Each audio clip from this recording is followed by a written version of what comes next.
I know I'm not perfect, but you know that you'd rather be right next to me.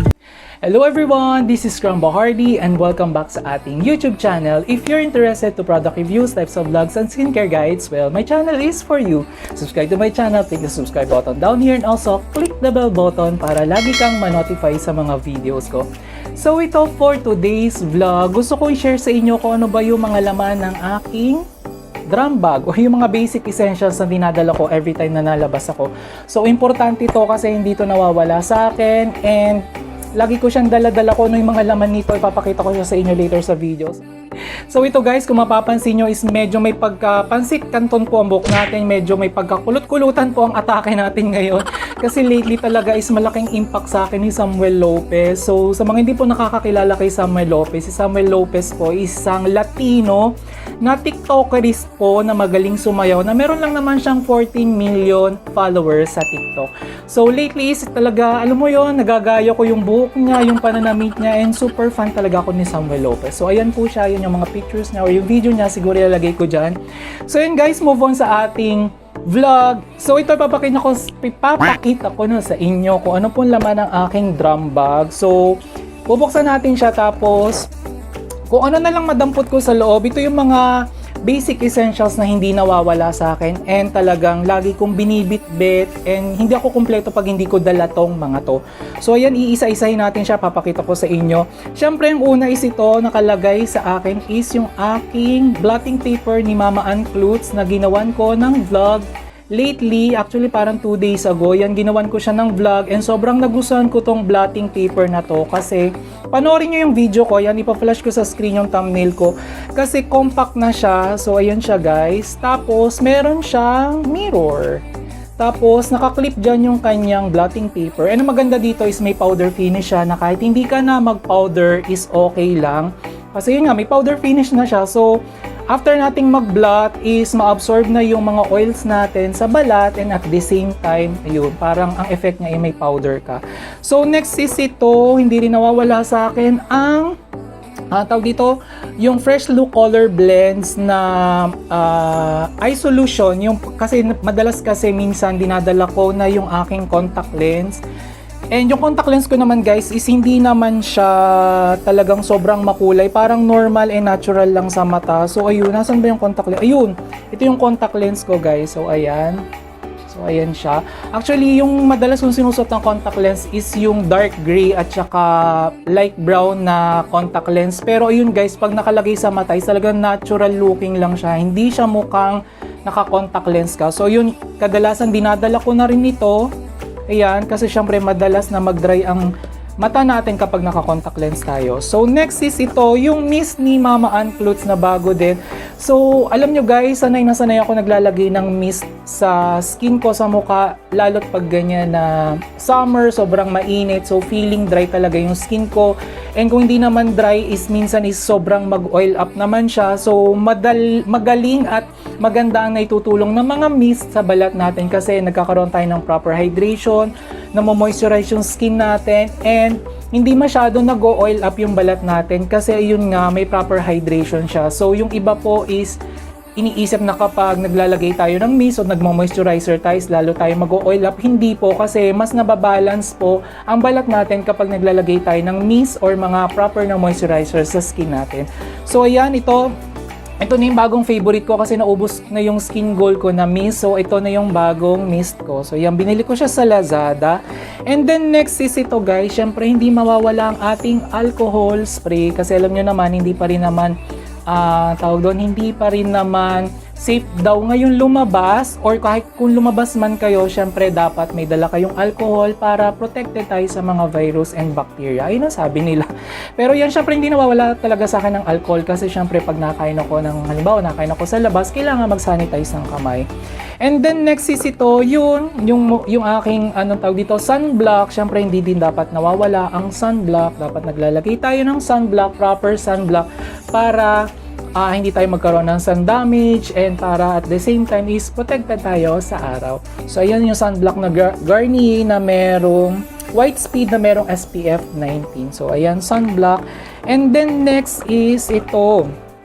hindi rin mawawala sa akin kung wala kayong compact powder guys, alam nyo ito, gusto kong ginagamit itong Pond's BB powder nila kasi ito guys ay hindi po siya maputi sa mukha, para lang siyang skin tone mo, parang second skin mo lang siya kasi ang color po niya is color light brown. So pag ito yung nilalagay mo sa balat mo is hindi siya halata na parang naglagay ka ng polvo compared kung naglagay ka ng baby powder na sobrang puti na nagmumukha po tayong crinkles. So hindi naman mainam na gumamit tayo ng mga powder na ginagamit sa baby kasi yun po ay pang bat lang ng baby. So dapat ginagamit natin is yung mga tamang powder sa face. So ayan yung Pond's BB na powder. So medyo maunti na nga siya kasi ginagamit din to ng sister ko. So yan, medyo paubos na siya. And then next is syempre dapat meron tayong pabango. Hindi nawawala ang ating pabango.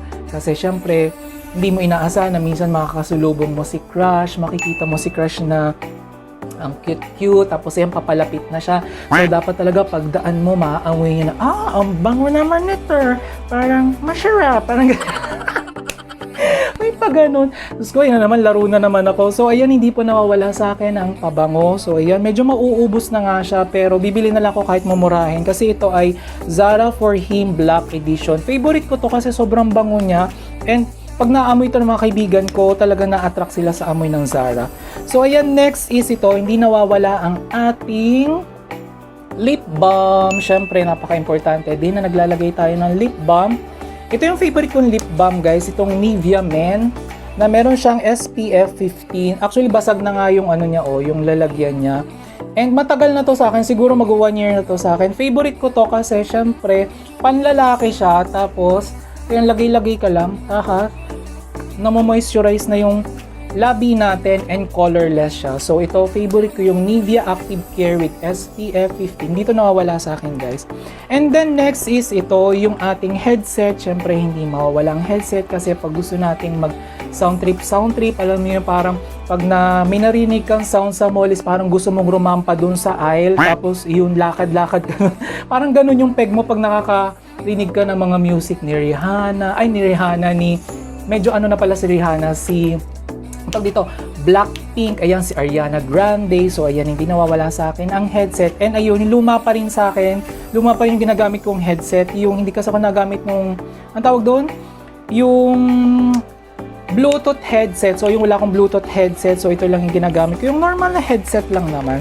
And then next guys is ayun, kung wala kayong powder, gumamit kayo ng compact powder na ito, yung bago ni Sarah Watt na Cotida na Skin Fit Nude Matte Powder Pack. So ito, ginawan ko na rin siya ng separate review doon sa isang vlog ko. So i-flash ko na lang sa screen para mapanood nyo. And talagang maganda siya. Actually guys, ito is maputi lang sa una pag nilagay sa skin. Pero pag na-oxidize na siya or lumapat na siya sa balat is nagmumukhang parang normal skin mo na rin, hindi na siya maputi sa mukha. Kasi doon sa vlog ko, sinabi ko na paglagay ko yung sobrang puti. Pero pinatagal ko siya ng mga 1 hour to 2 hours. Tapos ayun, nakita ko na hindi na siya maputi sa mukha, maganda na yung lapat niya. Tapos full coverage tong Cotidal na Skin Fit. So ayan, maganda rin siya. Mura lang siya, 189 pesos. And then next is ito, hindi mawawala sa akin ang panyo at tissue. So ayan yung panyo at tissue ko. So guys, ngayon daw is parang wag daw tayong gumamit ng panyo kasi nga 'di ba may virus ngayon, may COVID pa. So minsan kasi ang panyo, yung handkerchief is kapag naipupunas natin sa mga bagay na hindi natin inaasahan, na malay natin is may virus, tapos maipahid natin siya sa nose natin, sa mata, sa bibig. So ayun, malilipat sa'yo. So much better na wag na kayong gumamit ng handkerchief or nitong panyo. Ang gamitin nyo na lang ay yung tissue. So ayan, ang tissue ko pong madalas na ginagamit is yung roll na tissue na normal na nakikita natin sa comfort room. And hindi rin to nawawala sa akin. Malaki na itutulong sa akin ang tissue kung wala akong blotting paper. So ayun, kumukuha lang ako ng mga tissue sa comfort room ng SM. So ayan, kumukuha lang ako doon. Kuha lang ako ng minsan dinadamihan ko na nga tapos nilalagay ko na siya dito sa bag ko.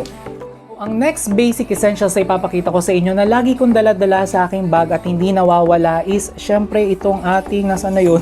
Ang ating cellphone. So ayan yung aking luma na mid-range na phone na Vivo V5 Lite. So ayan, Alam nyo guys, malaki na itulong sa akin ito kasi nung nagso-start pala ako na mag-vlog dito sa YouTube channel ko, ito yung kasama ko lagi sa mga thumbnails ko, sa mga videos ko. So malaki talaga na itulong sa akin itong Vivo V5 Lite na to. And lagi ko siyang dala-dala, hindi ko siya iniiwan dito sa bahay kapag lalabas ako kasi kadalasan is ito yung ginagamit kong pan-text. And then ito naman aking ginagamit ngayon na pang video ko na Huawei Y9s is ito naman yung ginagamit ko pang browse ko sa internet. So ayan, hindi nawawala sa akin ang cellphone. And then next is syempre itong ating mask. So hindi pa rin safe lumabas, so dapat lagi tayong may bit-bit na mask. And dapat guys, kung merong filter yung mask nyo, magdala na rin kayo ng extra filter para just in case na luma na yung filter nyo sa loob is meron kayong pangpalit. So yan, isilid nyo lang siya sa loob ng bag. And then next is ito, yung pinaka-final natin na basic essential. So kukunin natin siya. So ano ba to? Parang, ay teka, ano, hindi rin nawawala sa akin to eh. Matigas siya. So ayan, sobrang hard niya. Tapos may ulo. May ulo siya. Tapos tansya ko dito mga 7.5 inches to. So medyo mahaba-haba siya.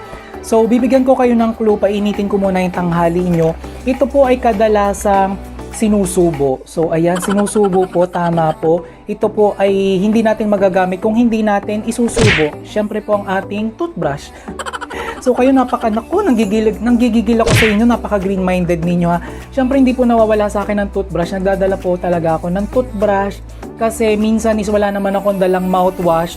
So yung maliit na mouthwash na pocket size is mabilis maubos sa akin. So minsan pag hindi ako nakakabili ng mouthwash ko, toothbrush ang dinadala ko at pumupunta ako sa comfort room usually ng SM or kung saan man at doon ako nagtutoothbrush kasi hindi mo masasabi or hindi mo maasahan na minsan is mamaya makasulubong mo si crush. So ayaw naman natin na amoy bulok yung bunganga natin kapag nakausap natin si crush. And then after mo makipag-usap kay crush is mamaya magkaroon pa kayo ng plano. So halimbawa pumunta kayo dito sa lugar na pula ang dingding, tapos meron kayong makikita na may logo na maputi yung muka. So ano ba to? Syempre, Jollibee. Kasi nagutom kayo. So syempre, magmimerienda kayo sa Jollibee. All-time favorite ang Jollibee. So kakain tayo dyan ng spaghetti and chicken. So ayan, kayo napaka-green-minded nyo talaga. So yun guys, thank you for watching. Sana na-enjoy na nyo naman tong aking video na to. Yung mga kalokohan ko ngayon.